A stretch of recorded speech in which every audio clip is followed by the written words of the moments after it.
to get a bunch of different sounds out of your snare drum. If you dig this video, please like, subscribe, and check out my book, Tactical Drumming Groove Survival Guide. I'll put a link for it and my website in the description. All right, so let's dig into this. There's a bunch of different sounds that we can get out of a snare drum. Of course, we typically just think of one probably main sound, and that is just crack-a-lacking at 2 and 4. 1, 2, 3, 4, 1. And honestly, we probably spend most of our time just playing this sound, right? Obviously, there's other sounds, and sometimes we interpret it differently. Like if we're playing like a little jazz thing, we might be playing some like touch stuff. But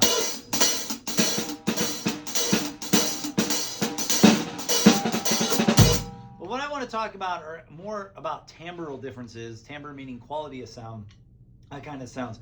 And so, first of all, I want to show you. Obviously, we got the snare, the direct snare sound. Now you'll notice I bent the pitch a little bit. Now I did this with traditional grip because I can get a little bit more pressure, especially from my left, but you could play it match gripped as well. But all I was doing right here is I was basically bending that sound just like I would maybe on a tom. And then one thing I also did was move from the edge, because actually you're getting a very different tone right from the edge of the drum than you're from the center of the drum, right? Which is going to be the more full sound. And normally you're going to play in the middle, but sometimes you want these effects on the edge. But here what I'm doing is I'm actually taking the drum and I'm pushing down on it as I move to the center of the drum, which gives it a very different kind of timbre, different effect as I move up and down. All right, so the next thing is, of course, I love the cross stick.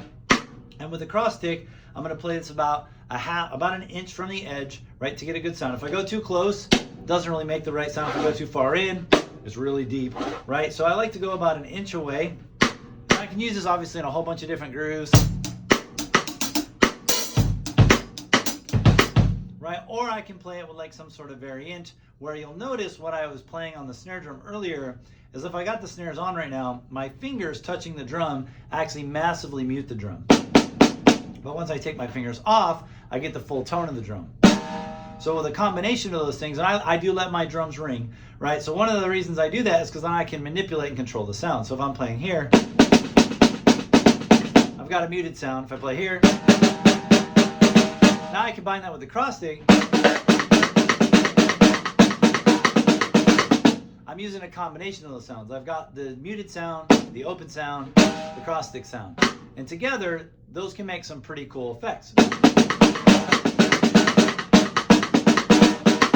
Right? The next thing, of course, is I can throw the snare off of that. We obviously have the open tone, the muted tone, and then, of course, the cross stick tone.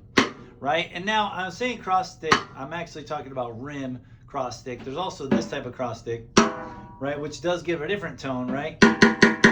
Right here, or I can hit it this way, and I get different effects, right?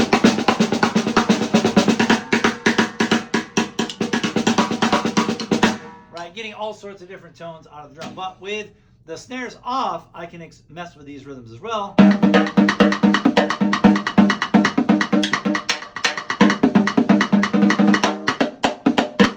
Right, and I get a bunch of different effects.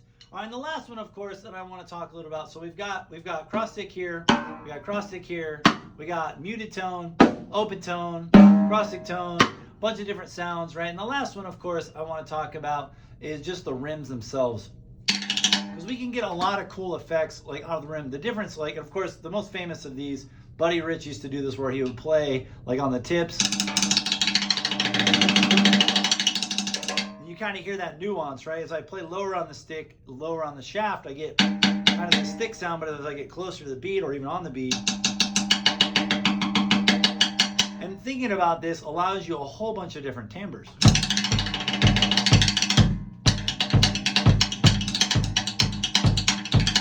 And of course, the combination of all these things can make a groove sound really cool. So if I'm using the rim with variations here, and variations here, so we got like, I don't know, just simple rim variation.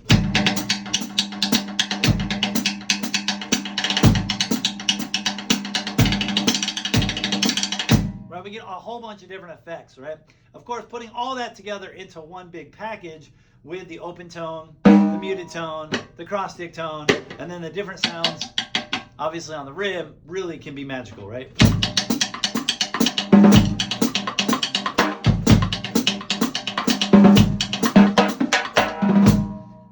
the very last one I want to talk about is one of, I think, most drummers' favorites, and that is the rim shot. Rim shots can be played mainly two primary ways, right? One is basically full stick rim shot, and I've got this snares off right now.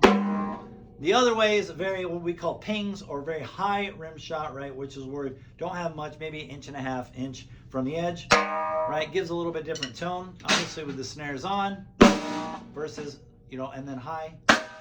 We can also hit these as muted, getting very different sounds. And we see this a lot sometimes when people just crack-a-lack on that for a long time, but it's also a great way to, again, manipulate the sound. So if I use that kind of mixed rhythm like I did at the very beginning,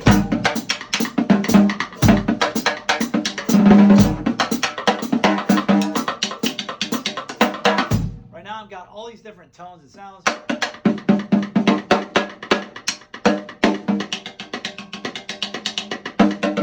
All these different tones that come about as a result of the drum.